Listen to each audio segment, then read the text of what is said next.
Assalamualaikum warahmatullahi wabarakatuh. Innal hamdalillah nahmaduhu wa nasta'inuhu wa nastaghfiruh wa na'udzu billahi min shururi anfusina wa sayyiati a'malina. Man yahdihillahu fala mudilla lahu wa man yudlil fala hadiya lahu. Asyhadu an la ilaha illallah wahdahu la syarika lahu wa asyhadu anna Muhammadan abduhu wa rasuluh. Qala Allah ta'ala ya ayyuhalladzina amanu taqullaha haqqa tuqatih wa la tamutunna illa wa antum muslimun. Ya ayuhan nasu taqu rabbakum alladhi khalaqakum min nafsin wahidah wa khalaqa minha zawjaha wa bassa minhuma rijalan katsiran wa nisaa wattaqullaha alladhi tasaaluna bihi wal arham innallaha kana 'alaikum raqiba. Ya ayyuhalladzina amanu taqullaha wa qulu qawlan sadida yuslih lakum a'malakum wa yaghfir lakum dhunubakum wa may yuti'illaha wa rasulahu faqad faza fawzan 'azima. Amma ba'd, fa inna astaqal hadits kitabullah wa khairul huda hudan nabi sallallahu alaihi wasallam wa syarrul umuri muhtasatuha wa kullu muhtasatin bid'ah wa kullu bid'atin dhalalah wa kullu dhalalatin finnar.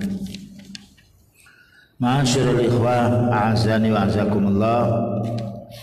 Kajian kita insyaallah melanjutkan beberapa waktu yang lalu, mungkin 2 bulan karena kemarin ada udzur. Pembahasan masalah kitab Ushul Sunnah, landasan-landasan sunnah atau landasan akidah yang disampaikan oleh Al-Imam Muhammad bin Abdul Wahhab rahimahullah ta'ala.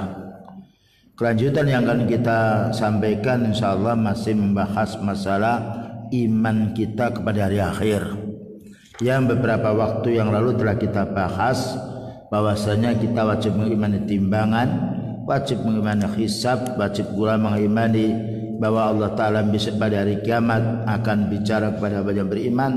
Sekarang berikutnya yang nomor 18.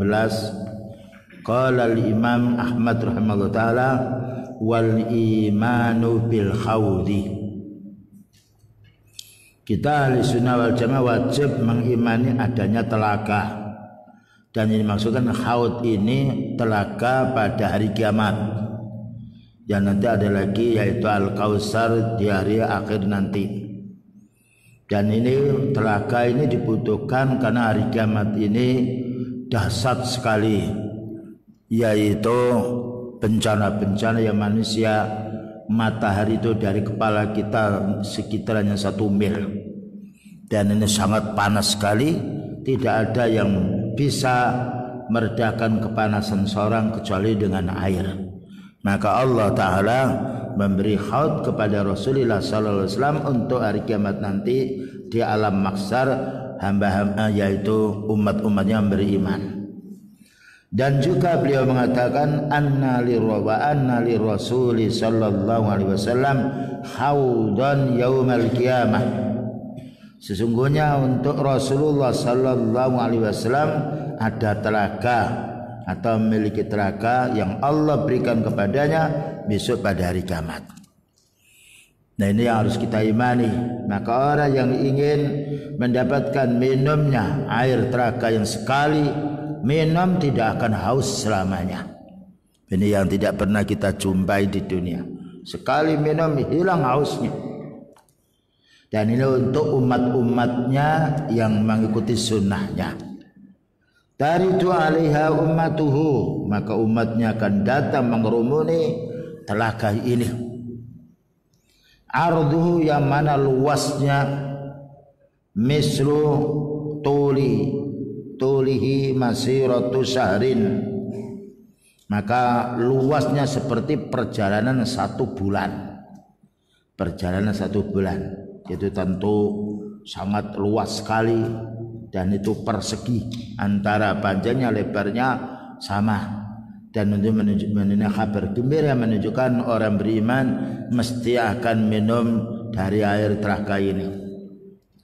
Aniyatuhu, sedangkan bejana-bejananya atau gayun-gayunnya yang dibentuk minum itu ka'adati nujumis sama, seperti jumlahnya bintang-bintang yang di langit yang mana kita tidak bisa menghitungnya, menunjukkan banyaknya. Dan tidak ada orang yang sifatnya tidak mendapatkan bagian karena luas. Kemudian juga jumlah dari gelas-gelasnya atau gayunnya untuk mengambil itu sejumlah bintang-bintang di langit. Padahal kita tahu langit itu lebih luas daripada bumi, karena matahari itu aja lebih besar daripada bumi. Sedangkan bumi ini tempatnya manusia. Dan sedangkan jumlah yaitu tadi bejana-bejana untuk minum ini disediakan oleh Allah Ta'ala sejumlah itu. Ala ma sahhat bihil akhbaru min ghairi wajhin, katanya Imam Ahmad, sesuai dengan kabar yang sahih, hati yang sahih dari beberapa sisi. Dijelaskan di sini oleh pensyarahnya, qala ta'ala inna a'tainakal kautsar, sesungguhnya kami telah memberi kepadamu al-kautsar. Itu banyak artinya, di antaranya khairun kasir, kebaikan yang banyak, dan juga di antara maknanya adalah telaga al-kautsar. Wa fihi, dan di dalamnya pula ahaditsu sahihhatun mutawatiratun, beberapa hadis yang sahih mutawatir.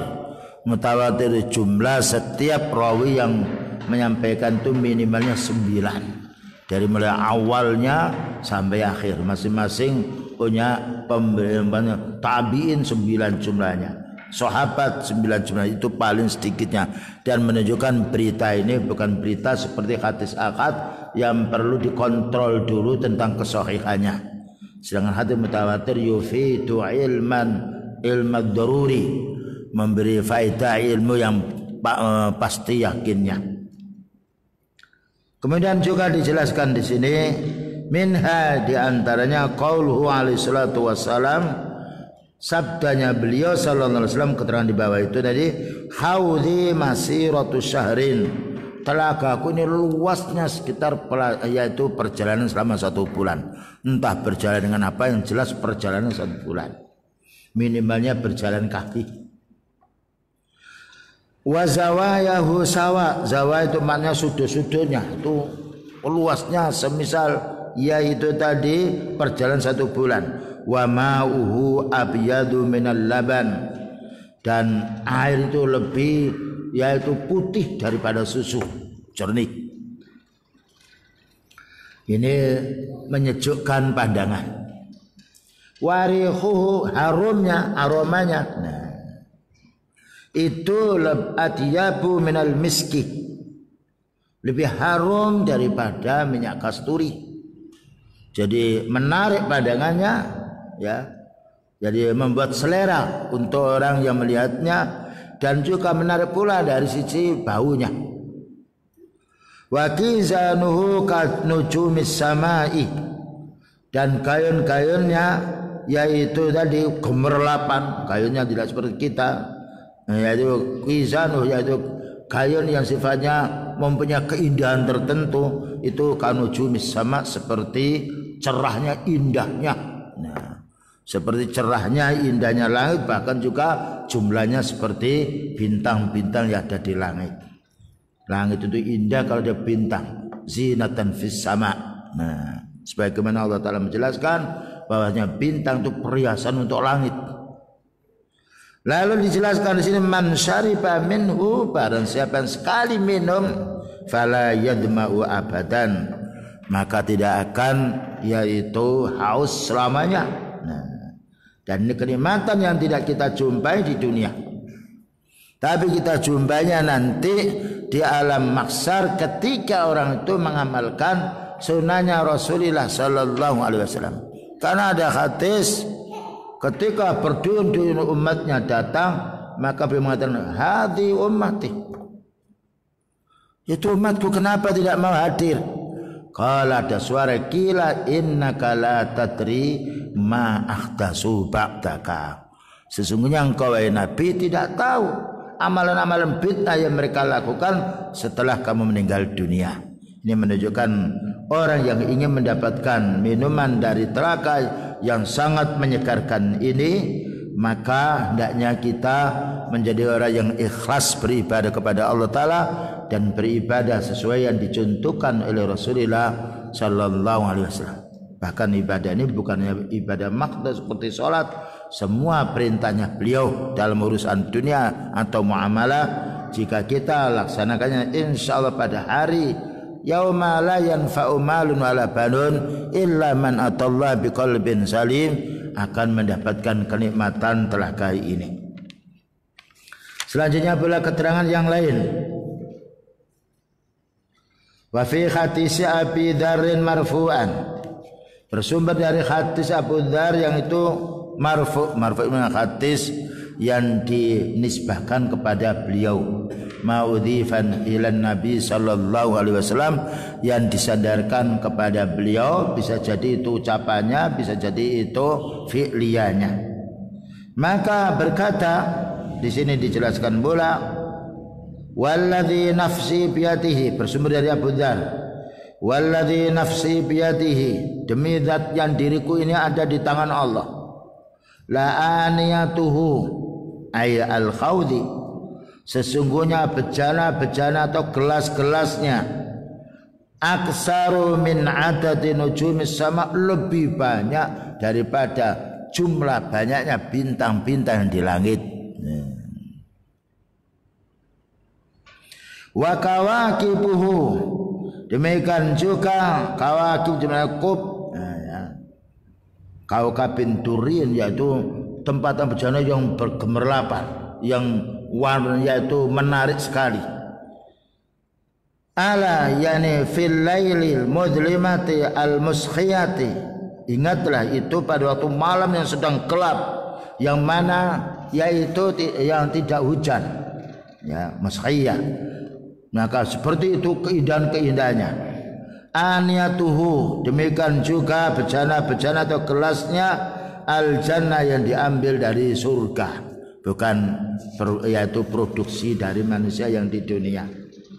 Man syariba minha lam yadma, barang siapa yang minum sekali tidak akan haus selamanya. Kadang-kadang gitu haus terus minum, tetapi perut kita sudah tidak ada tempatnya, tapi tenggorokan masih haus. Nah, ini tidak, sekali minum menyegarkan, menenangkan jiwanya karena sudah tidak haus lagi.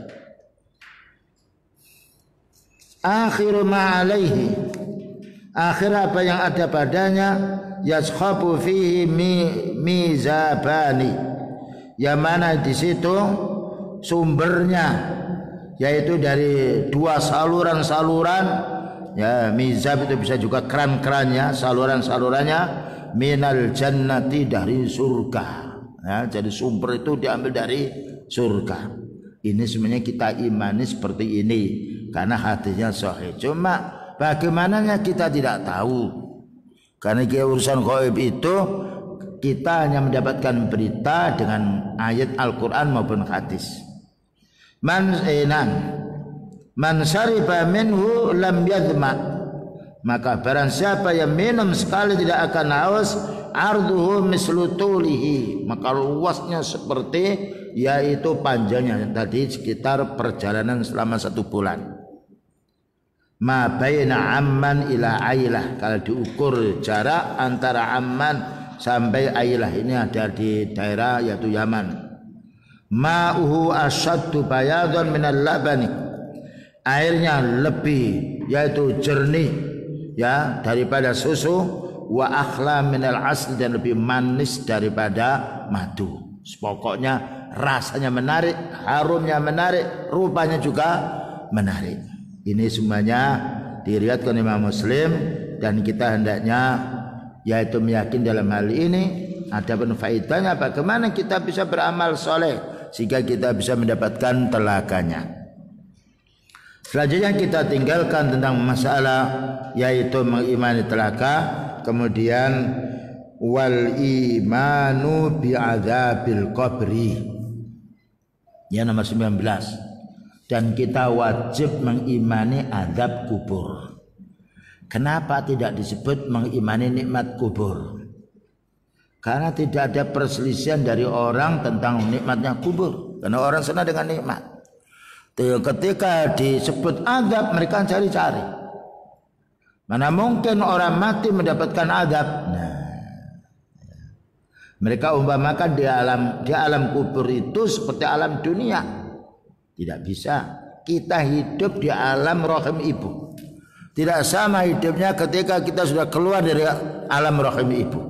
Tapi itu kita yakin karena kita telah menyaksikan mata kita bahwa berapa banyak yaitu adik kita atau saudara kita yang misalnya di rahim ibu keluar, nah, maka hidup di rahim ibu. Tapi orang tidak mengingkari karena itu kenyataan. Yang diingkari adalah azab kubur. Gimana orang di kubur diazab ketika yaitu digali sudah tidak ada tulangnya, tinggal tulang ekor, tidak ada pula dagingnya. Gimana mereka mau dikembalikan? Ini keingkaran mereka. Padahal kalau mereka berpikir bagaimana mani itu bisa dibuat oleh Allah Ta'ala dari bisa mani itu dibuat seperti bisa menjadi manusia, tidak berpikir ke sana. Atau kalau orang itu melihat bahwa telur itu ya, isinya kuning dan putih, tapi dirami dengan takdir Allah Ta'ala keluar ayam itu ada paruhnya, ada sayapnya, ada kulitnya, ada kukunya. Tapi manusia tidak ingkar seperti itu karena telah melihat dengan matanya. Karena itu ini harus kita mengimani azab kubur agar kita menjauhi hal-hal yang menjadi sebab manusia itu terazab dalam kuburnya. Dan di antara dalil yang menjelaskan kita wajib mengimani azab kubur ini dengan doa yang kita baca sebelum salam. Apa ini? Allahumma inni a'udzubika min adzabi jahannam wa min adzabil qabri. Ketika disebut azab, maka di balik itu adalah nikmat. Ada laki-laki, ada perempuan, karena Allah Ta'ala menjadikan segala sesuatu berpasangan. Ya. Ada siang, ada malam. Disebut satu berarti menunjukkan satunya. Ada sakit, kebalikannya sehat. Ada kecil, kebalikannya besar. Ya. Ketika disebut satu, mengandung berikutnya yang lawannya. Dan juga Allah berfirman di dalam surat Ghafir ayat nomor 46. Itu dalil dari Al-Quran. An-naru yu'raduna 'alaiha ghuduwan wa 'ashiyya wa yawma taqumus sa'atu adkhilu ala fir'auna ashaddal 'adzab. An-naru yu'raduna 'alaiha, neraka itu dipaparkan oleh Fir'aun dan keluarganya. Ghuduwaw, pada waktu pagi. Diterangkan dalam tafsirnya, pagi itu mulai terbit matahari sampai menjelang zuhur. Wa asyiyah, waktu sore, yaitu mulai setelah zuhur sampai maghrib. Diperlihatkannya. Itu di alam kubur ini orang kafir disiksa selamanya. Kalau orang yang beriman ketika mendapatkan azab kubur selesai dosanya, maka tidak diadab lagi di akhiratnya. Jadi azab kubur untuk orang-orang yang sifatnya beriman karena punya dosa tidak kekal selamanya. Dengan dasar hadis beliau pernah melihat dua kuburan. Apa yang beliau, innahuma la yu'adzabani wa ma yu'adzabani min kabirin, tetapi bukan disisa karena dosa besar. Ya, maka beliau mengambil pelapa kurma, dipotong menjadi dua, diletakkan satu kuburan, diletakkan lagi yang lainnya. Semoga Allah Ta'ala meringankan dosanya dan selagi masih basah. Berarti di situ ada pengurangan siksaan dan ada pula penghapusan dosa. Ketika sudah selesai, apa kata beliau menjelaskan? Yaitu diantaranya orang itu ketika berjalan namimah, ya menggunjing orang. Kemudian ketika dia kencing tidak bersih atau tidak menutup auratnya, ini kan dosa. Seperti itu sudah mendapatkan hukuman di akhirat, di alam barzah. Ini satu dalil. Nah, kelanjutan dari ayat tadi, surat Ghafir ayat nomor 46 tadi, wa yauma taqumus sa'atu, dan pada hari bangkitnya hari kiamat, adkhilu ala fir'auna syaddal adab, maka masukkan kerabatnya Fir'aun ini, tentunya masuk Fir'aun, kepada azab yang sangat pedih. Ini menunjukkan kita harus takut azab Allah Ta'ala berupa azab kubur, karena itu azab yang pertama kali, yang paling ringan untuk azab akhirat. Kemudian juga azab neraka jahanam. Karena itu kita memohon, Allahumma inni a'udzubika min azabi jahannam dulu, lalu wa min azabil qabri, yang keduanya lebih ringan, wa min fitnatil mahya wal mamat wa min fitnatil masihid dajjal. Selanjutnya, kemudian juga keterangan di bawahnya, an-nusus fi adzabil qabri wa na'imihi mutawatiratun kadzalik. Dalil-dalil tentang azab kubur dan nikmatnya kubur ini mutawatir pula. Hadisnya banyak. Ini bantahan terhadap kelompok Khawarij atau yang lainnya mengatakan, Mu'tazilah yang mengatakan azab kubur tidak ada. Padahal mereka buat prinsip masalah urusan gaib, jika hadis itu mutawatir diterima. Kalau hadis itu ahad tidak diterima, masalah urusan akidah. Padahal hadisnya mutawatir, tapi karena orang membuat kaidah disesuaikan dengan hawa nafsunya, ketika kaidah itu sudah dibuat ternyata bertentangan dengan hawa nafsunya, ditolaknya. Ya, ini menunjukkan pentingnya kita memahami tentang azab kubur, dan tidaklah diazab itu karena melakukan dosa, dan dosa ini membuat sebab hilangnya kenikmatan dunia, hilangnya pula kenikmatan di akhiratnya nanti. Selanjutnya pula, minha qauluhu alaihi salatu wassalam, di antaranya sabdanya Nabi sallallahu alaihi wasallam, fi ma sahha anhu, yang mana ini adalah hadis yang sahih, istajiru billahi min adzabil qabri fa inna adzabal qabri haqqun. Artinya hadis ini dijelaskan di dalam kitab As-Sahih Al-Albani, dan juga ditulis dalam kitab syarah yaitu Aqidah Takhawiyah. Maka maknanya istajiru billahi, berlindunglah kamu kepada Allah. Dari apa? Min adzabil qabri, dari azab kubur. Karena yang bisa menolak azab kubur hanya Allah. Fa inna adzabal qabri haqqun, sesungguhnya azab kubur itu benar, pasti terjadi. Kalau azab kubur dijelaskan, berarti nikmat kubur dijelaskan. Karena azab kubur untuk orang berbuat dosa, berarti nikmat kubur untuk orang beramal soleh. Kemudian juga dijelaskan pula yang nomor 2 dalilnya. Dan dalam azab kubur ini banyak sekali, ya. Dijelaskan pula di dalam hadis yang diriwayatkan oleh Abu Dawud. Wa innan nasa idza tawalla ahluhu wa maluhu, anak manusia ini kalau sudah dikubur pergi kerabatnya, sami'a qira'ah na'lihim, dengar orang yang mati ini ketika sudah dikubur kemudian pergi, beberapa saat sudah yaq'udani al-malakani, didudukkan oleh 2 malaikat, dan dia mendengar suara keluarganya sudah pulang. Kemudian ditanya, man rabbuka, ada satu riwayat man hadha, siapa orang ini. Maka orang ahli sunnah mengatakan hadza Rasulullah sallallahu alaihi wasallam, padahal belum pernah melihat wajahnya. Wa ma dinuka, dan apa agamamu? Dini Islam, din sadil Islam. Ada lagi riwayat yang didahulukan, man rabbuka, siapa Rabbmu? Allah, karena dia ahli tauhid di permukaan dunianya. Karena jawaban-jawaban soal itu hubungannya dengan ilmu dan amal yang dilakukan di permukaan dunia. Karena tidak ada orang mati belajar dulu, tidak ada, orang mati sudah putus. Jadi dia bisa menjawab atau tidak, itu urusannya dia, ilmunya dan amalnya di dunia.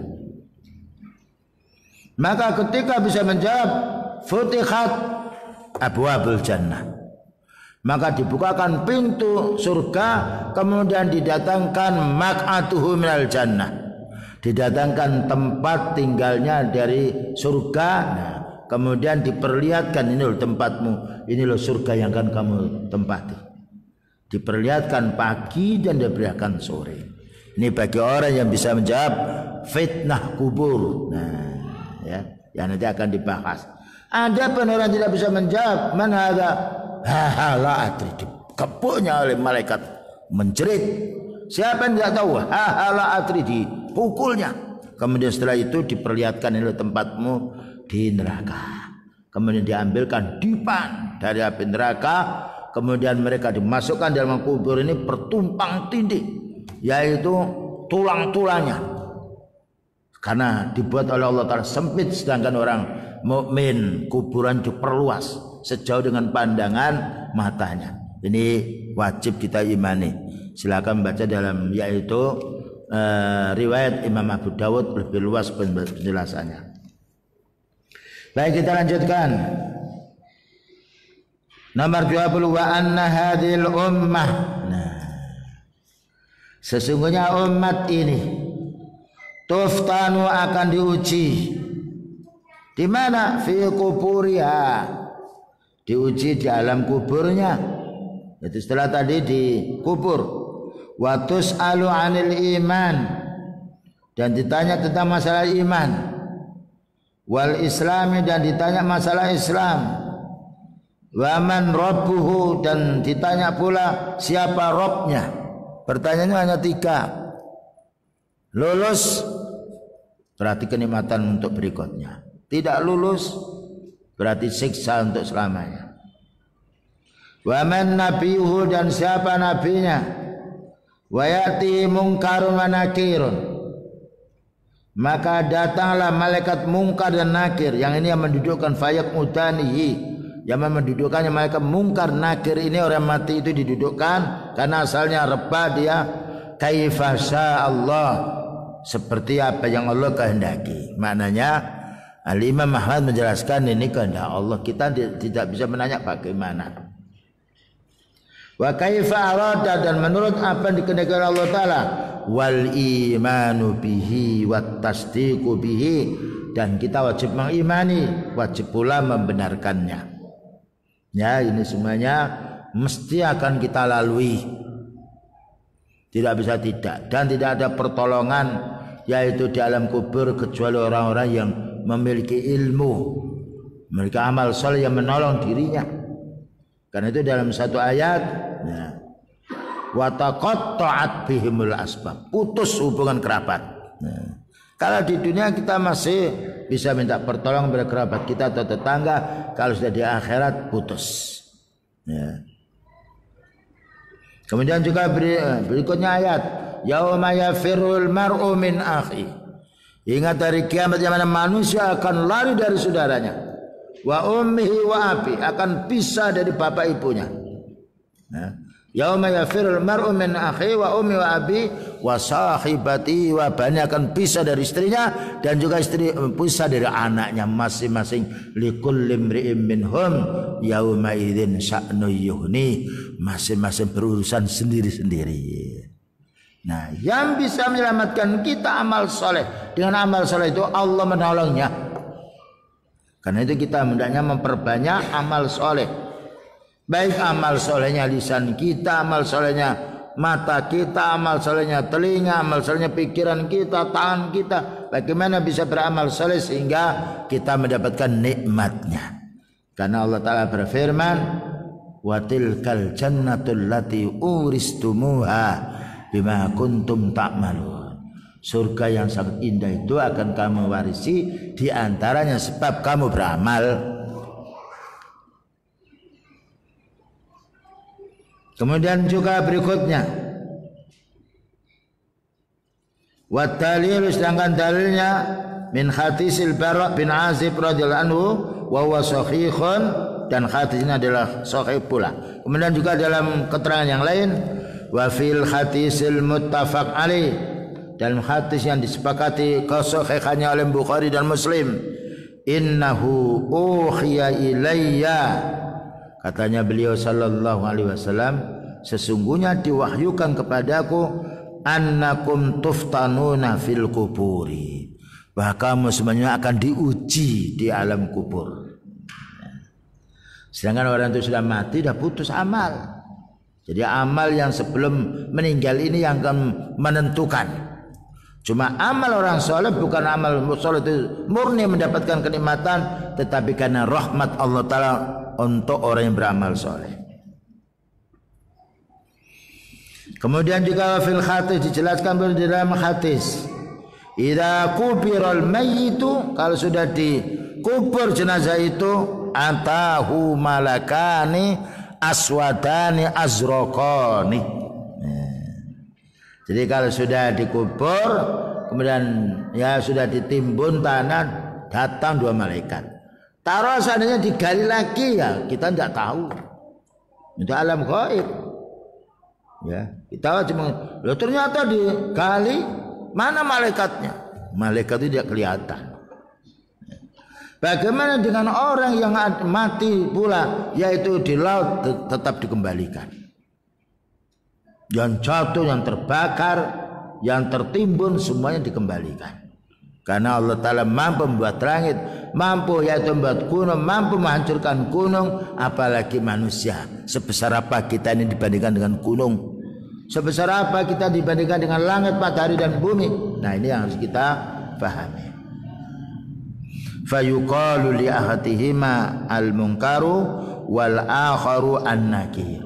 Jadi malaikat yang dia yaitu hitam biru yang menunjukkan ganasnya ini, ada pemberitahuan bahwa itu adalah namanya al-munkar wan nakir, sebagaimana hadis yang sahih yang diriwayatkan oleh para ahli sunnah wal jamaah dan disahihkan pula oleh Albani, dikasankan oleh Albani rahimahullah taala. Di antaranya adalah dalam Sunan Abu Dawud, Tirmidzi, dijelaskan ini panjang lebar, cuma di sini hanya dipotong sebagian pembahasannya. Kemudian berikutnya, termasuk hal-hal keimanan kita pada hari akhir, wal imanu bi syafa'atin Nabi sallallahu alaihi wasallam. Kita wajib mengimani syafaatnya Nabi sallallahu alaihi wasallam. Syafaat itu pertolongan. Ya, sesuatu yang berteman dengan yang lainnya.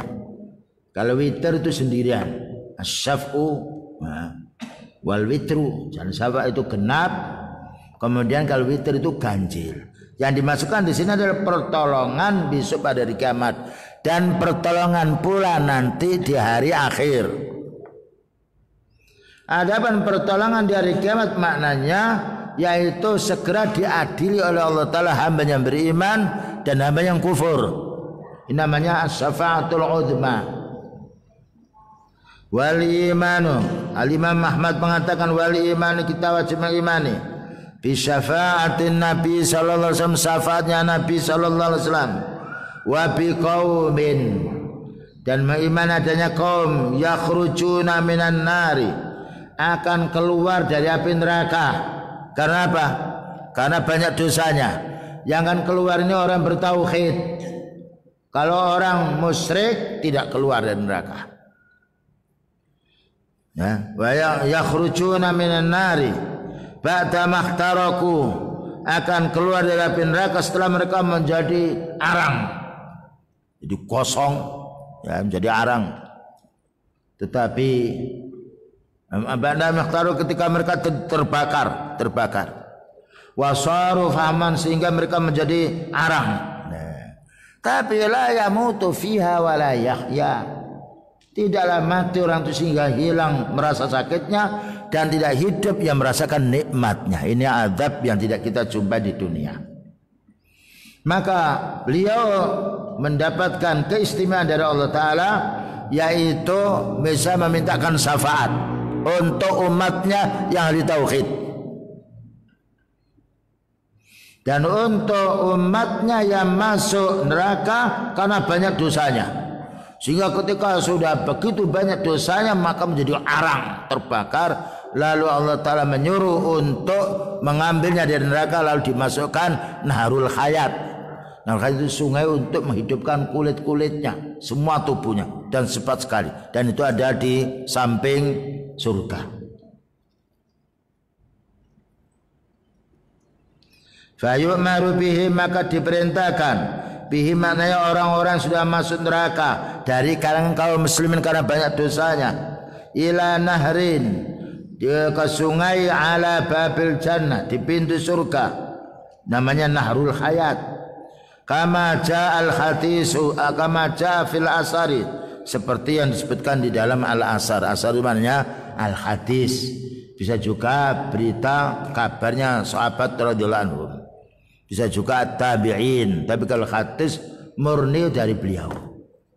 Kalau khabar pemberitahuan dari sahabatnya beliau. Bisa juga makna hadis.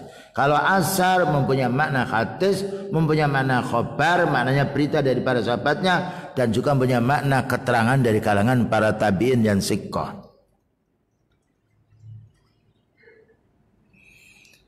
Selanjutnya pula di sini, kama jaa fil asari kaifa Allah, sebagaimana yang Allah kehendaki. Jangan menanya bagaimana itu, bagai ini tidak bisa. Wa kama dan seperti apa yang dikehendaki Allah Ta'ala.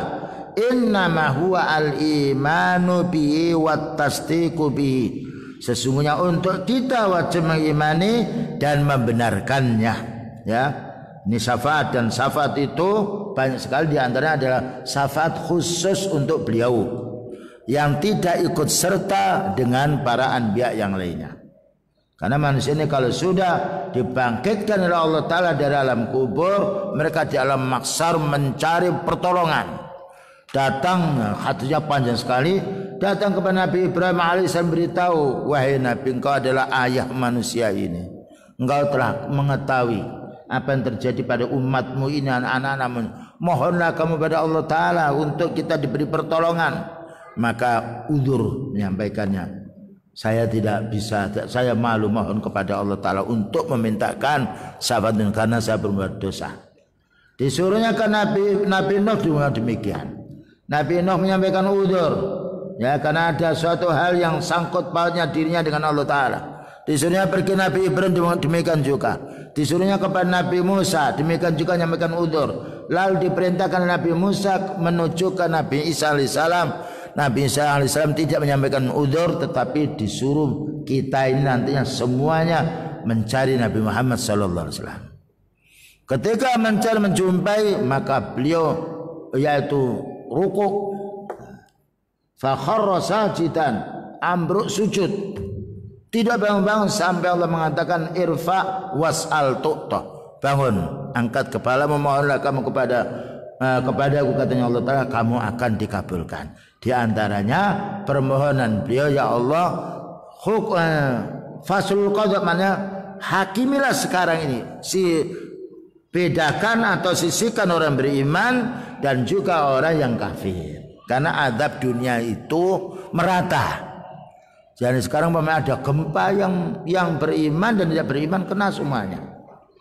Tapi azab di akhirat nanti alam mahsyar, maka beliau mohon kepada Allah Ta'ala, ya Allah segera engkau adili umat-umatmu ini, biar yang mendapatkan kenikmatan dapat nikmat, yang mendapatkan azab dapat azab. Dan saat itu karena dahsyatnya, yaitu panasnya, ada orang yang keringatnya sampai di lehernya, dan ada kali yang sampai menutupi hidungnya, ada lagi yang sampai dadanya, ada lagi sampai perutnya, ada sampai lututnya. Ini semuanya hubungannya dengan amal soleh. Ya, ini harus kita pahami. Nah, sekarang kita tidak tahu manfaatnya amal soleh ini. Mungkin amal soleh kita bermanfaat untuk urusan dunia kita, keterangan hidup. Kita tahu yang halal, kita tahu yang haram untuk kita jauhi, kita tahu yang hak untuk kita amalkan. Tapi manfaat lebih daripada itu akan dirasakan nanti ketika yaumil mahsyar.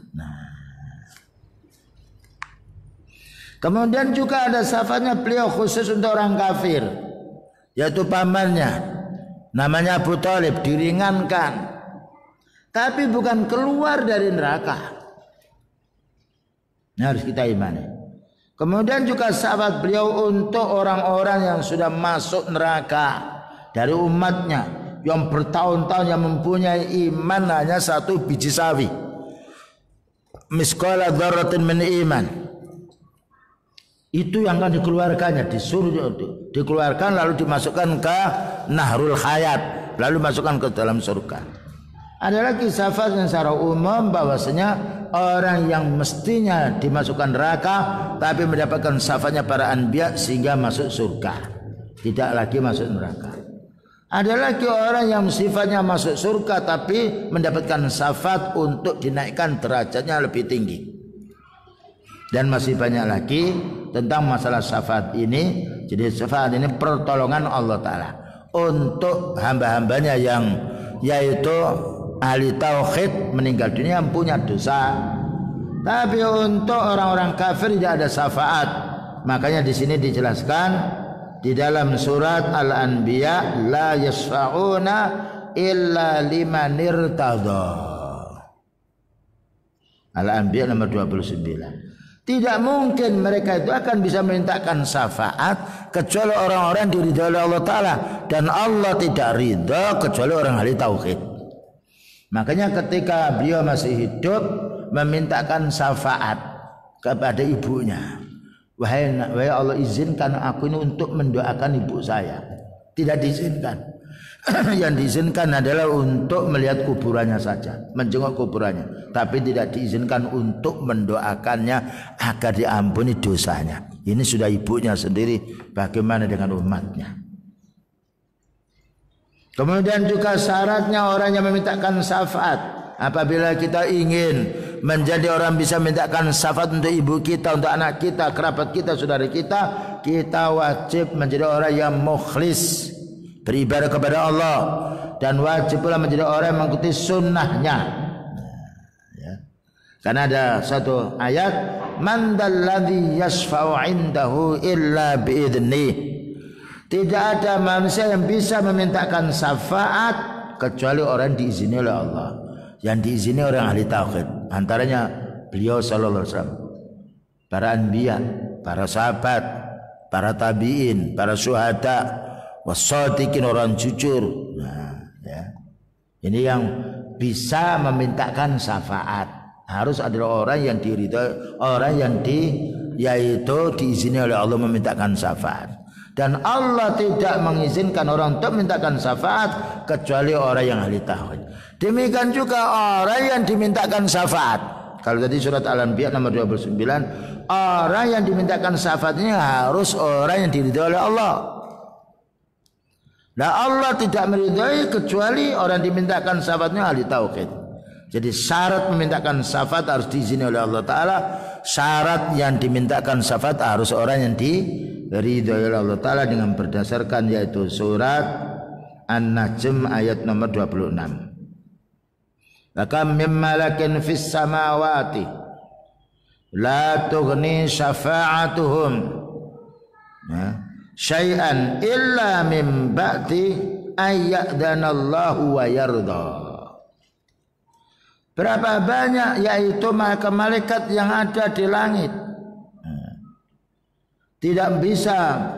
tidaklah mampu untuk mintakan syafaat, ya, melainkan orang-orang yang sudah diridhai oleh Allah Ta'ala untuk mendapatkan syafaatnya. Ini sudah malaikat terpenuhi sebagai syafi'nya, terpenuhi untuk memintakan syafaat. Tapi yang dimintakan syafaat ketika tidak diridhai oleh Allah Ta'ala tidak bisa. Jadi harus dua. Pertama, yang mintakan syafaat disenangi oleh Allah Ta'ala, diizinkan. Yang nomor dua, yang dimintakan syafaat adalah orang yang diridhai oleh Allah. Dan kedua-duanya harus ahli tauhid.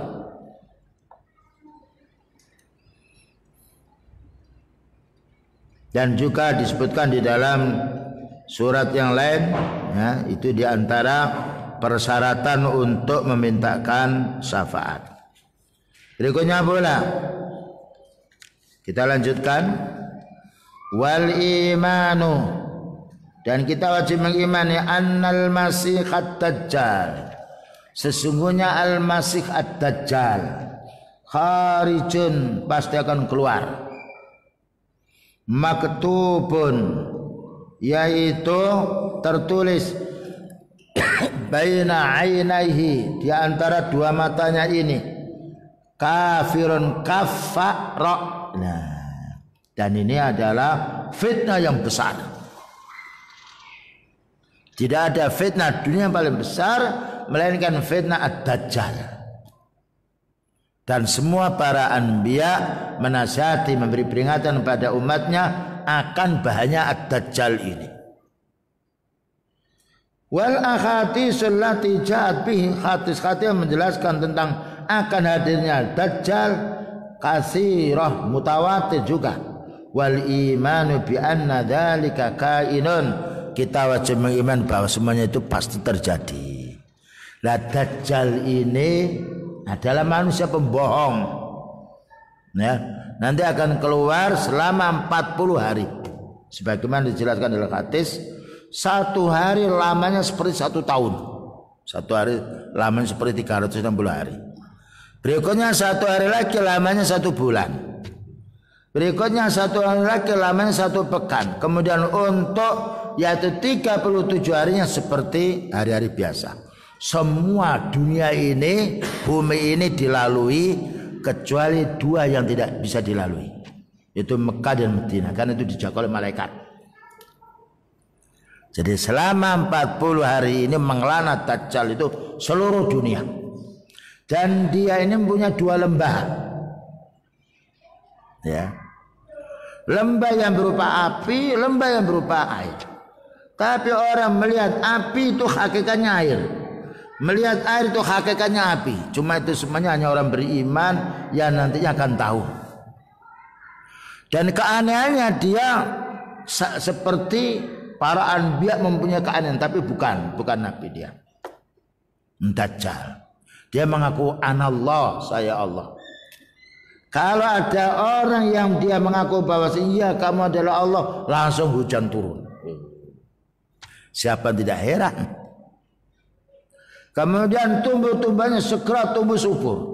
Ternak-ternaknya langsung gemuk-gemuk. Barunya mengatakan saya Allah, kamu itu dusta, kamu dajjal, tidak turun hujan. Dan juga ternaknya kurus-kurus, tanamannya mati, tidak subur. Ini ujian yang berat. Tapi Rasulullah SAW tidaklah takut untuk umatnya, karena umat yang beriman nanti akan tahu, loh kamu itu dajjal, karena ada kafara dan matanya 1 ini juling. Makanya dijelaskan oleh beliau, walaysa Allahu bi'awara. Ini kita akan baca dulu. Di sini keterangannya. Pertama, wa fi hadisin Nawas, bersumber dari hadis An-Nawas bin Sam'an marfu'an, bersumber dari Nawas bin Sam'an, hadisnya marfu', ghairut dajjali akhwafuni alaikum, selain daripada dajjal saya tidak khawatir menimpa pada dirimu. Karena ini bala yang paling besar. Makanya tadi urutannya Allahumma inna a'udzubika min adzabi jahannam, itu akhiratnya, wa min adzabil qabri, wa min fitnatil mahya wal mamat, wa min fitnatil masiihid dajjal. In yakhruju, apa katanya beliau ketika dia keluar, wa ana fikum, katanya beliau, kalau saya masih hidup bersama kamu, fa ana khajijuhu tunakum, saya akan bantah dia, tidak perlu kalian. Saya akan melawan si dia. Wa iya khruju, jika keluar dajjal ini, walastu fikum, sedangkan aku sudah tidak lagi bersama dirimu. Ini menunjukkan yaitu paling jeleknya masa ketika dajjal keluar. dan tidaklah Dajjal keluar kecuali sudah dekat sekali hari kiamat.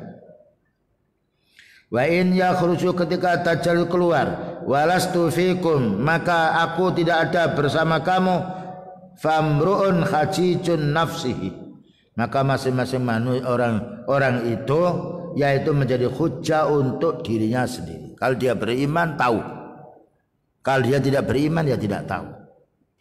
Wallahu khalifati ala kulli muslimin, maka Allah Ta'ala penggantiku untuk setiap orang muslim ketika Dajjal keluar. Maknanya Allah Ta'ala akan memberi petunjuk kepada umatnya yang beriman, itu fulan Dajjal. Ya, ini bahaya sekali, karena orang yang tidak beriman tidak akan tahu itu Dajjal. Tapi orang beriman, orang ahli sunnah akan melihatnya karena tertulis kafa'ro, dan itu hanya bisa dibaca oleh orang ahli tauhid. Dan bahkan juga dijelaskan dalam satu hadis bahwasanya wa innahu a'waru. Ada yang mengatakan itu adalah buta sebelah kanan, fa innallaha laisa bi'awara, sedangkan Allah Ta'ala bukanlah buta. Baik, kita lanjutkan.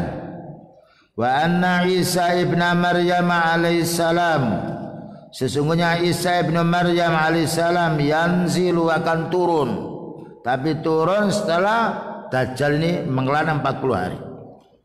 Turun bermaksud fayaktuluhu bibabi lutin, maka Nabi Isa alaihissalam akan membunuh Dajjal ini di pintu Lut. Nah, sebagaimana disebutkan di dalam hadis yang sahih. Ya.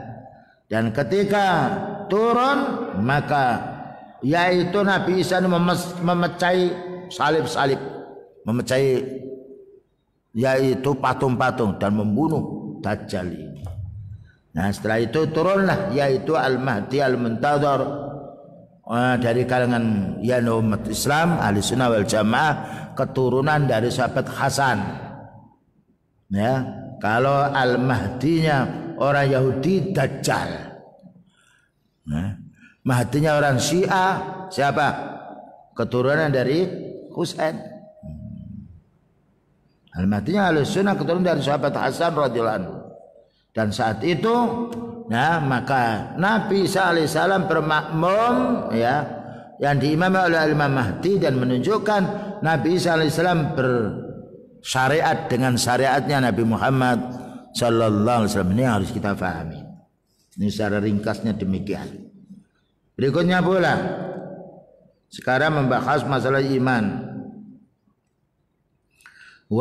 Berkata Imam Ahmad rahimahullah ta'ala, wal imanu qaulun wa amalun yazidu wa yanqus. Ini menurut ahli sunnah. Iman itu adalah berupa ucapan. Ucapannya ada dua, ucapan lisan dan ucapan hati.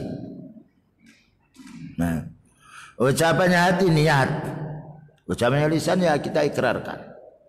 Wa amalun, dan juga amal. Amal ini ada amal anggota badan dan ada amal yaitu hati. Amalnya hati ikhlas, tawakal, mencintai Allah Ta'ala dan Rasulnya. Amalan hati termasuk juga banyak sekali al-khawfu, ar-raja'u, berharap. Amal yang anggota badan banyak seperti sholat. Yang lainnya ini definisi makna iman. Kalau al-imam Abu Ja'far at-Tahawi menjelaskan imam itu hanya dua, yaitu awal imanu ma aqarrahu bil lisan,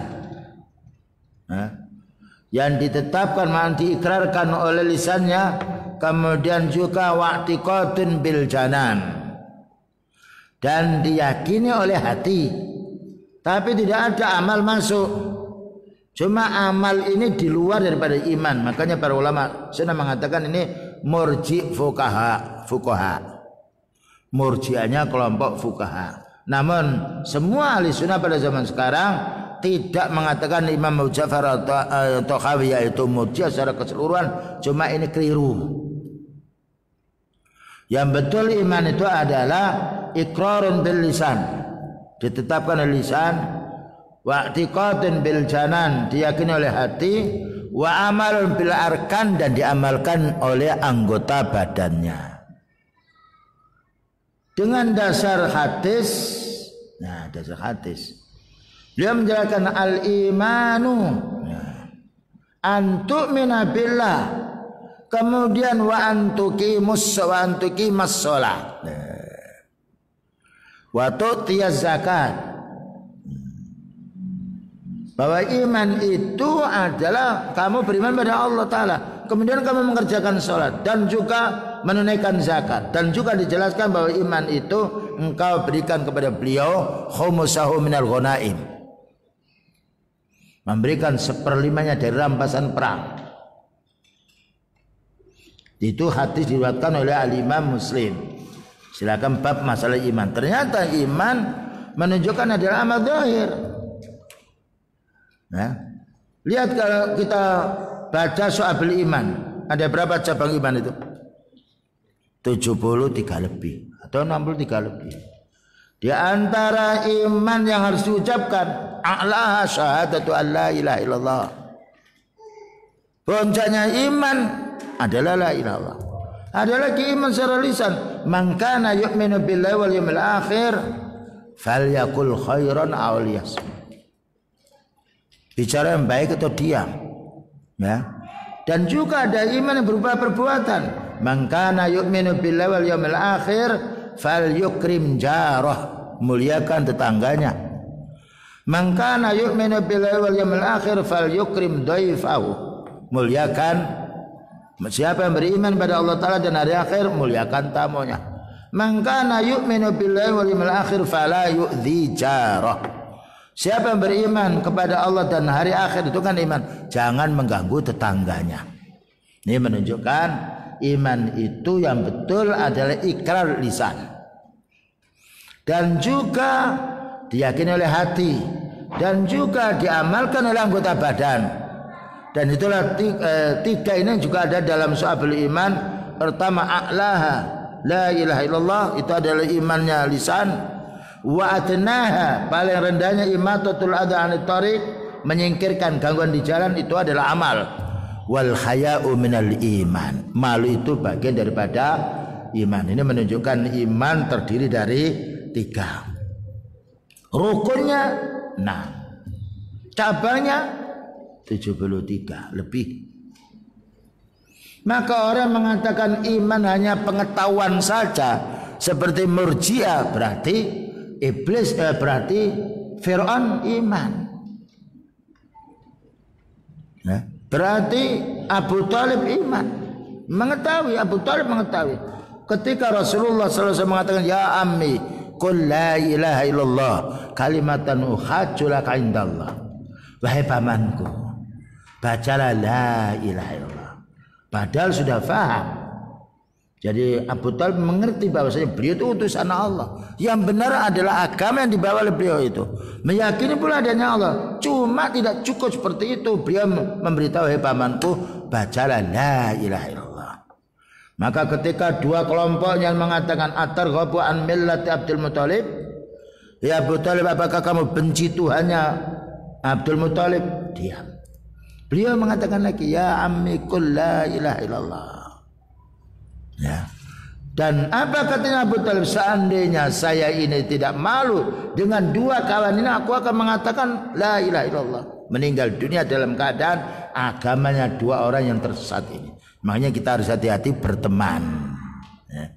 Karena teman itu pengaruhnya kuat sekali. Dalam satu hadis, al-mar'u ala dini khalili.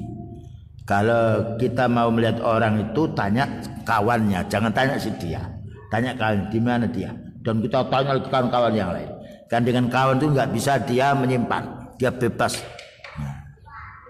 Nah, ini menunjukkan imannya menurut orang Murji'ah hanya pengetahuan, itu adalah keliru, salah. Kalau pengetahuan berarti Abu Talib mukmin. Fir'aun itu juga beriman menurut mereka, karena Fir'aun dia mengingkari secara lisan. Buktinya hatinya dia beriman kepada Allah Ta'ala, menyuruh aman. Faqala Fir'aun ya Haman ibni li surqa. Berkata Fir'aun, wahai Haman, buatkanlah kami bangunan tinggi. La'alli abluhul asbab, barangkali saya bisa naik, yaitu ke langit-langit.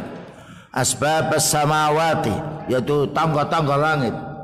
fa'attali'u ila ilahi Musa, saya akan melihat Tuhannya Nabi Musa.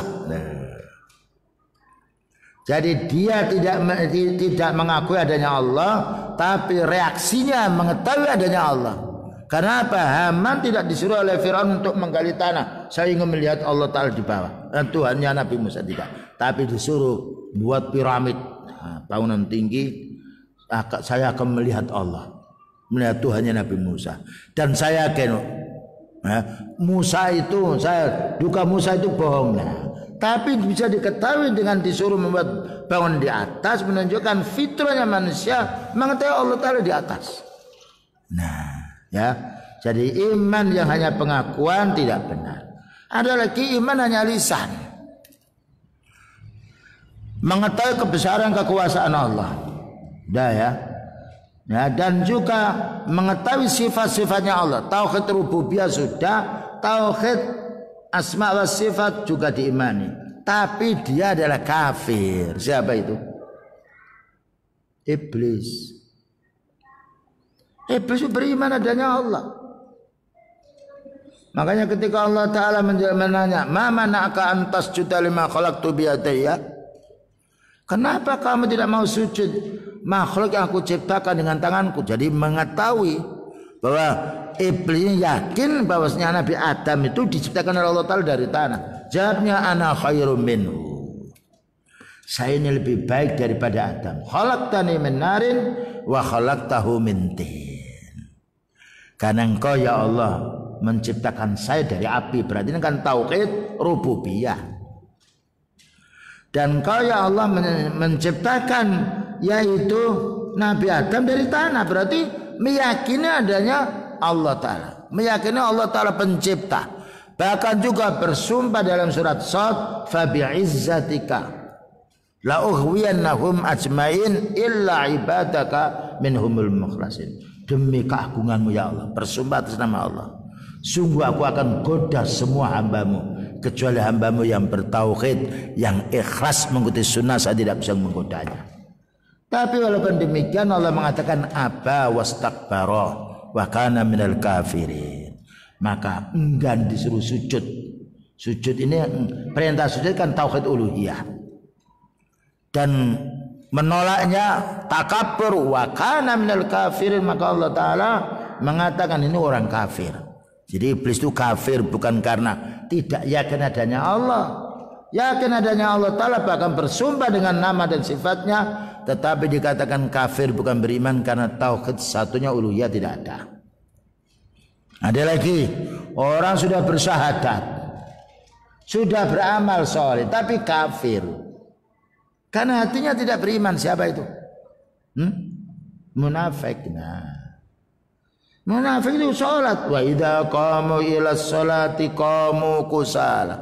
Orang munafik itu mau sholat tapi malas sholat.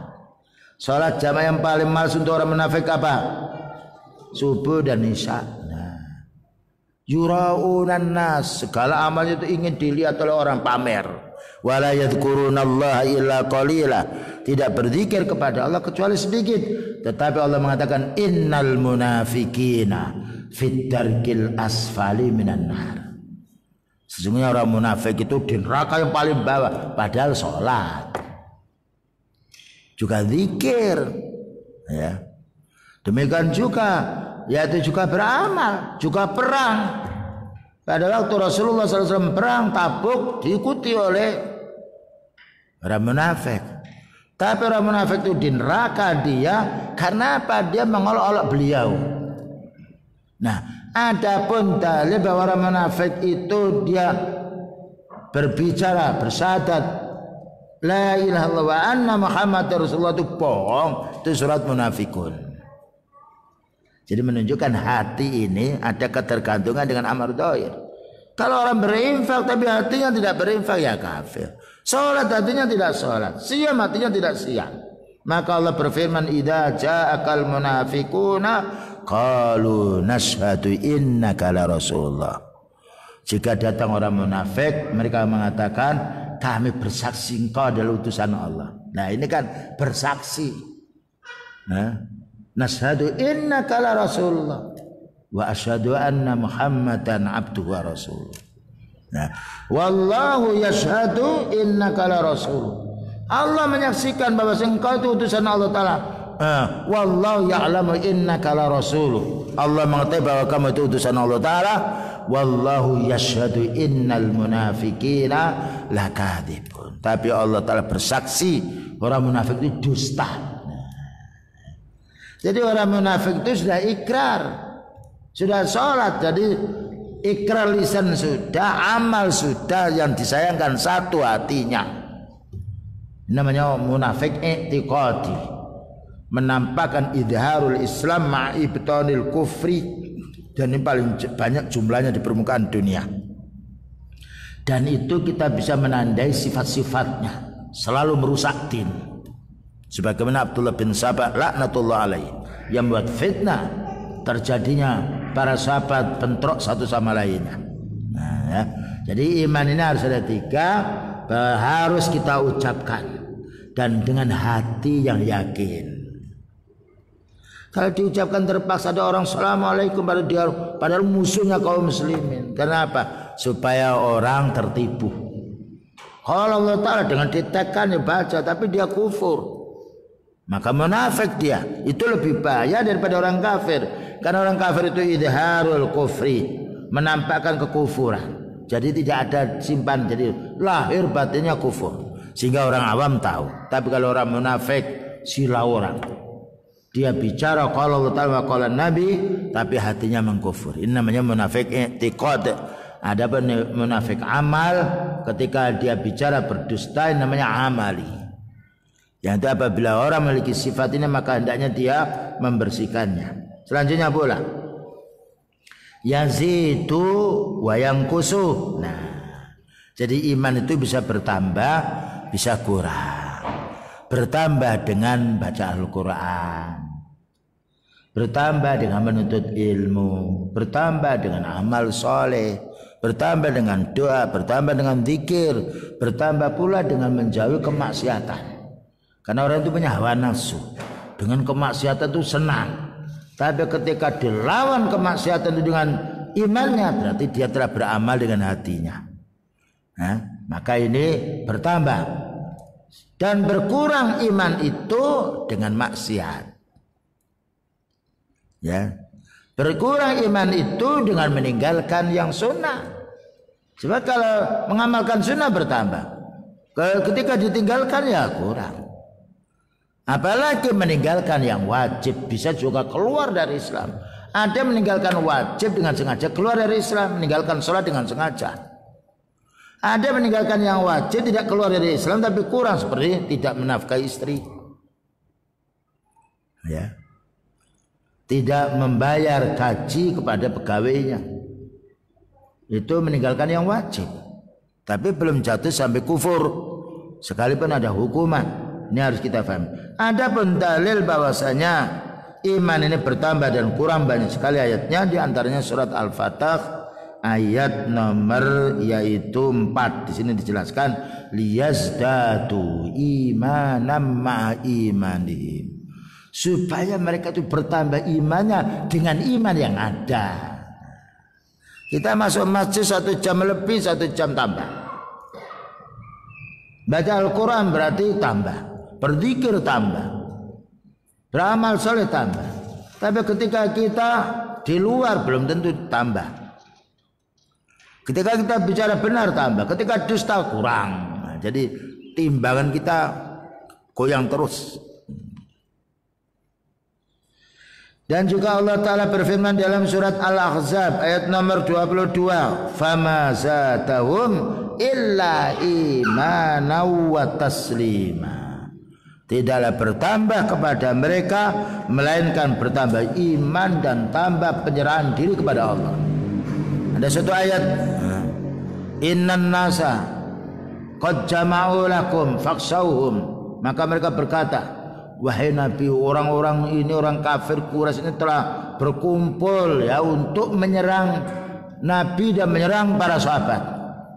Fakhshawhum, maka takutlah wahai Nabi, takutlah wahai para sahabat. Fazadahum imana, ditakut-takuti orang beriman itu malah tambah imannya.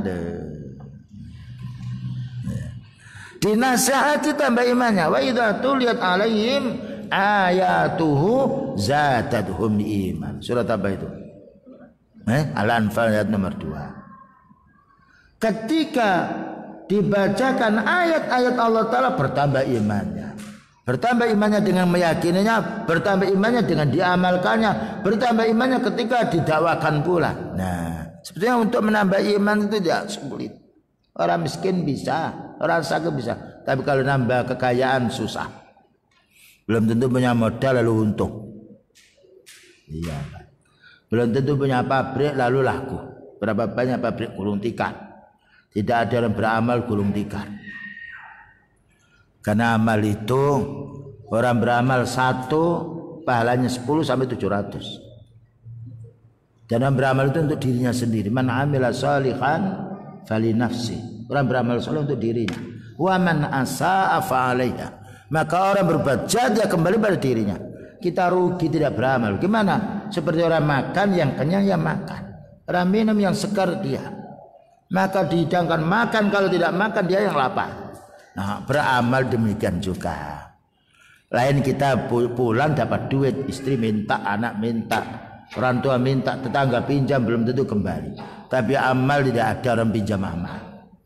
Tidak ada orang menghadiahkan pahalanya amal. Karena khusus. Dan amal itu yang berbuat itulah yang dapat. Kecuali beberapa amal yang disebut dalam hadis. Karena siapa kurban maka sertakan keluarganya, baru keluarga kita dapat pahala karena kita yang mengerjakannya. Tapi sholat, siam, yang lainnya tidak bisa. Yang beramal justru dia mendapatkan man amila sholihan fali nafsi. Kemudian juga dalam surat Ali Imran tadi yang dijelaskan, yaitu alladzina qala lahumun nas. Ali Imran di sini ayat nomor 173. Ini orang munafiknya nakut-nakuti beliau. Alladzina qala lahumun nasu innan nasa qad jama'u lakum fakhshawhum fazatahum iman. Di situ tertulis hanya fazatahum imana wa qalu hasbunallahu wa ni'mal wakil. Orang mukmin ditakut-takuti malah tambah imannya. Tapi orang munafik ditakut-takuti tambah gemetar dia. Jadi orang beriman ditakut-takuti tambah imannya. Alladzina qala lahumun nas, itu orang-orang yang bicara. Innan nasa qad jama'u lakum, wahai nabi, wahai sahabat, semuanya manusia dan bangsa Quraisy kumpul untuk menyerbu kalian semuanya. Faksahum, takutlah kalian semuanya. Fazatahum imana. Jadi kita juga begitu ya. Paling baik amal itu amal kita yang mengurusi umat, itu paling bagus. Karena menjadi sebab baiknya umat.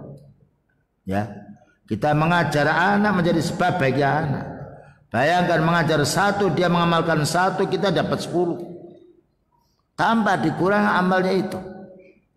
Jadi paling baiknya itu kita ini orang yang bermanfaat untuk dirinya dan untuk umat. Dalam satu hadis, khairun nasi anfa'uhum linnas. Paling banyak manusia itu yang paling banyak manfaatnya kepada orang lain. Dan tidak ada yang paling banyak manfaat pada orang lain kecuali ilmu. Kalau kita mau memberi manfaat pada orang lain dengan harta, tidak semuanya bisa. Tapi dengan ilmu bisa kita. Karena ilmu tidak dibeli, ilmu dipelajari. Inilah perlu kita harus bersabar. Ya. Menyampaikan dakwah, pendidikan yang sunnah banyak rintangannya.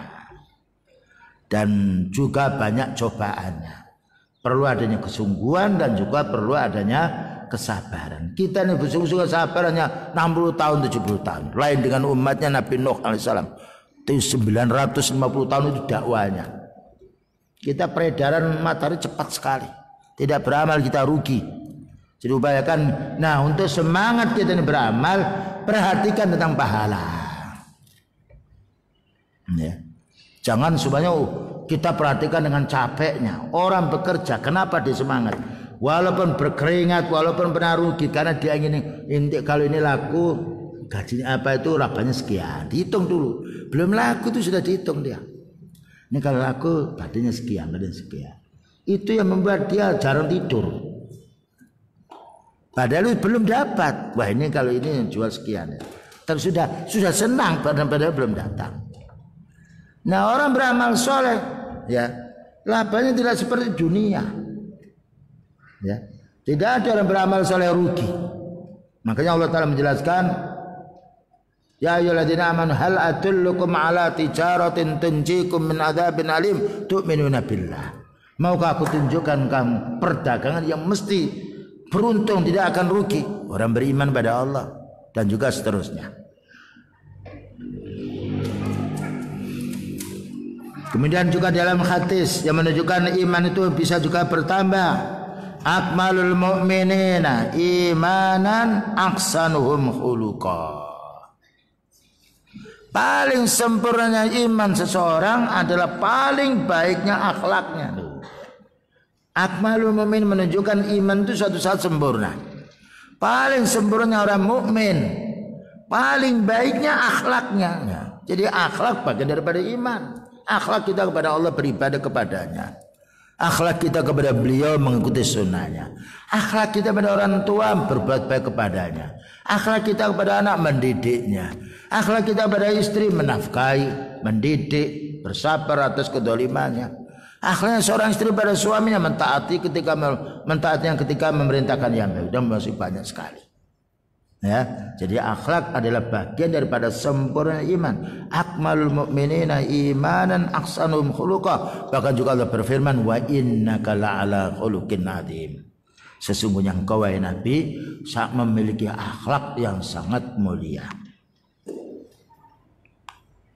Wa fil hadisil muttafaq alaih min riwayat Abi Hurairah, bersumber dari hadis yang diriwayatkan Imam Bukhari Muslim.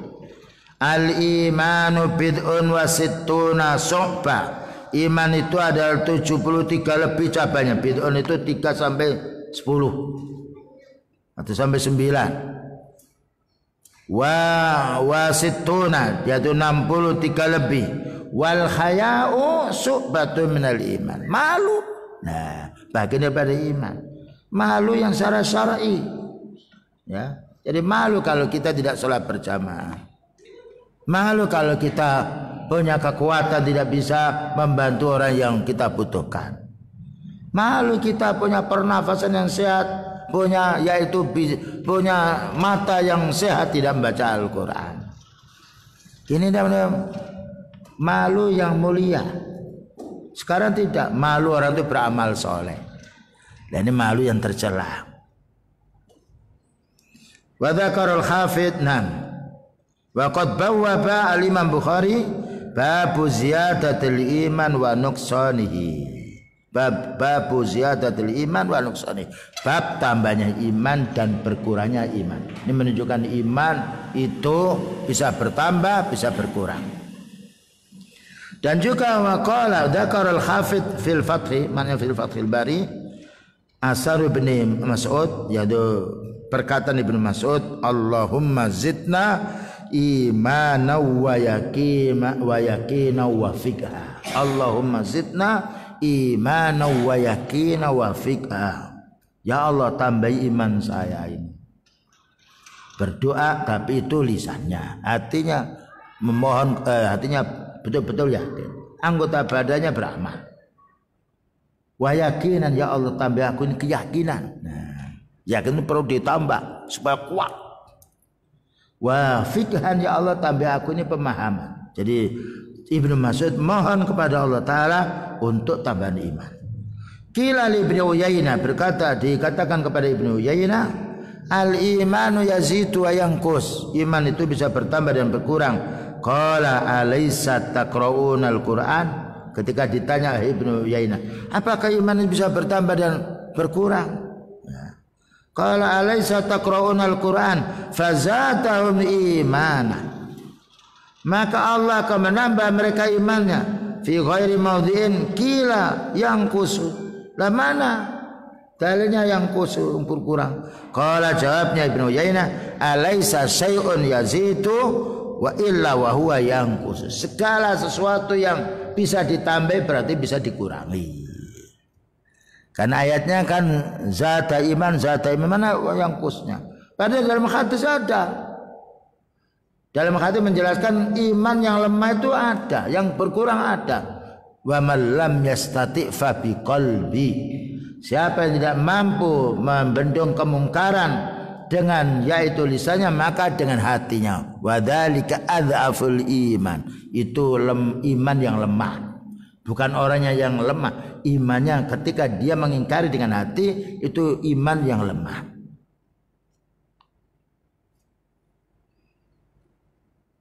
Hadza huwa madhhabus salaf khilafan lil Hanafiyah wal Maturidiyah. Inilah madhabnya ulama salaf, berbeda dengan Imam Abu Hanifah dan Maturidiyah.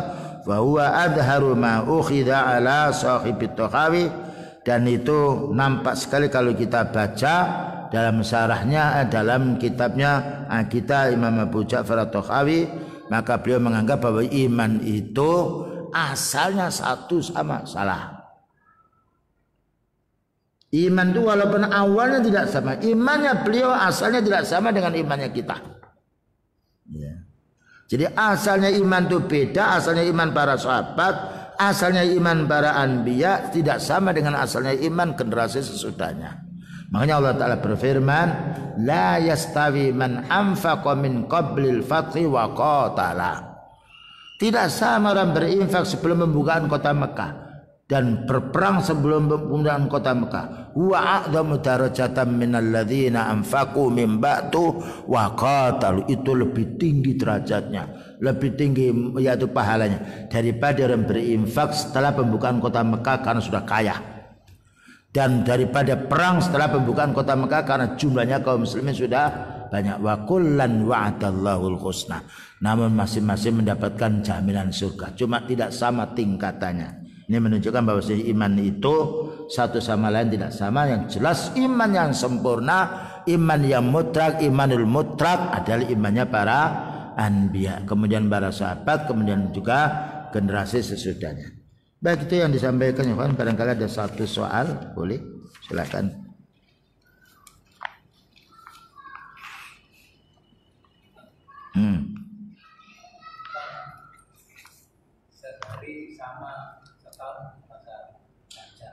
Ya. Nah, sholatnya diperkirakan. Jadi sholatnya diperkirakan, nah, kan itu dijelaskan di dalam hadisnya ya di Imam Nawawi. Nanti disebut dari Gama. Jadi sholatnya diperkirakan. Nah, kira-kira ini waktunya duhur sholat, waktunya asar sholat, waktunya maghrib sholat, waktunya subuh sholat. Diperkirakan. Faqdiru alaihi. Yang lain? Ya.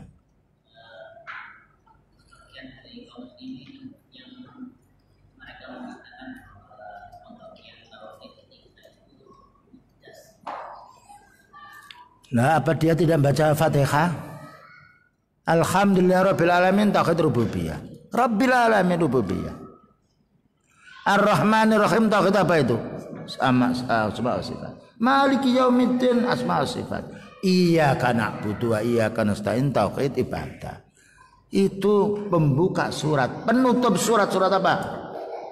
An-Nas. Qul a'udzu birabbin nas. Tauhid apa itu? Rububiyah. Malikin nas tauhid asma wa sifat. Ilahin nas tauhid uluhiyah. Disebut kekuasaan Allah Ta'ala dulu, sifat sempurnanya, lalu kita disuruh beribadah. Ini namanya ini kekuasaan Allah, ini nama dan sifatnya sempurna, baru kita disuruh beribadah. Mana di antara makhluk yang memiliki kesempurnaan? Tidak ada. Jadi dua surat itu pembuka penutupnya.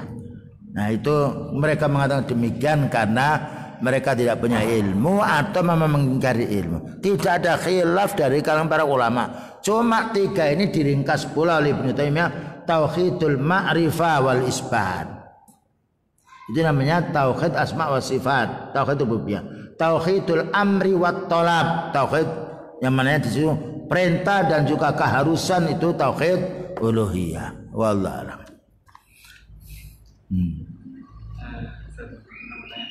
Itu pernah lihat itu ada akun yang mengatakan orang-orang yang tidak mengatakan bahwa penyembah kubur itu termasuk kafir, itu maka orang tersebut merupakan murji'ah. Apakah itu? Dilihat dulu mana bicara-bicara sifatnya umum itu perlu ditafsir.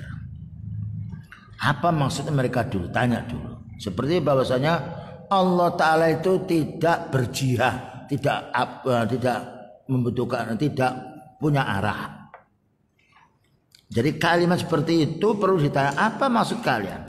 Kalau maksudnya tidak ke timur, tidak ke barat, tidak ke bawah, tidak di depan, tidak belakang, tapi di atas, berarti betul. Karena Allah di atas. Kalau dikatakan Allah Ta'ala tidak berjihad, tidak berarah, nah kita tanya dulu, maksud kamu apa gitu. Jadi dia bicara seperti itu, apa maksud si dia? Kita tanya. Karena orang ahli syubhat itu dia membuat kerancuan. Makanya ahli sunnah wal jamaah ketika ada kalimat yang mengandung makna benar, mengandung mana keliru, diperjelas. Diulang lagi tadi. Apabila orang yang tidak mengatakan bahwa penyembah kubur adalah kafir, itu maka dia berjihad. Penyembah kubur adalah kafir. Ya, penyembah kubur adalah kafir bagi orang yang sifatnya dia tahu itu kufur. Maka orang Murji'ah, memang orang Murji'ah itu berpendapat bahwasanya iman itu hanya keyakinan atau makrifat dalam hati. Itu karomiyah juga. Kalau karomiyah hanya dilisankan, pokoknya syahadat sudah beriman. Ya orang Murji'ah, yang penting hatinya ngerti. Jadi bukan hanya itu saja, itu juga bisa kalau dimasukkan orang tidak mengatakan bahwasanya menyembah ahli kubur karena menyembah. Tapi orang datang ke ahli kubur kadang-kadang dia tidak tahu. Dikatakan itu Murji'ah ya belum bisa. Orang tidak tahu bukan Murji'ah, orang jahil. Orang Murji'ah itu menganggap iman itu hanya pengetahuan dalam hati atau keyakinan dalam hati. Enggak sholat, enggak apa-apa, dinamakan mukmin. Ini salah mereka dan itu yang menyebar di masyarakat. Adapun tadi dikatakan kalau tidak mengatakan menyembah kubur, yang dimaksudkan menyembah kubur itu memang dia beribadah kepada kubur, ya juga kufur dia. Tapi orang datang ke kuburan itu kita tanya dulu, kenapa datang ke kuburan? Hanya menjadi pertanyaan. Kalau kita bicara secara umum boleh, karena itu nasihat. Kalau untuk memvonis yaitu takyin seseorang, kita harus tahu. Karena ada orang yang sifatnya datang kali kubur maksudnya bukan menyembah. Tapi dia tidak tahu kalau berdoa seperti itu hukumnya kufur. Memanggil orang mati. Bisa juga dia memohon kepada Allah. Tapi di kuburan. Nah, ya Rabbi. Tapi dia mengambil tempat di kuburan itu haram. Tapi belum sampai pada kufur. Jadi di situ perlu difahami dulu, ditanyakan dulu sampai detail. Karena perkara yang sifatnya masih mutlak itu perlu dimuqayyad. Wallah.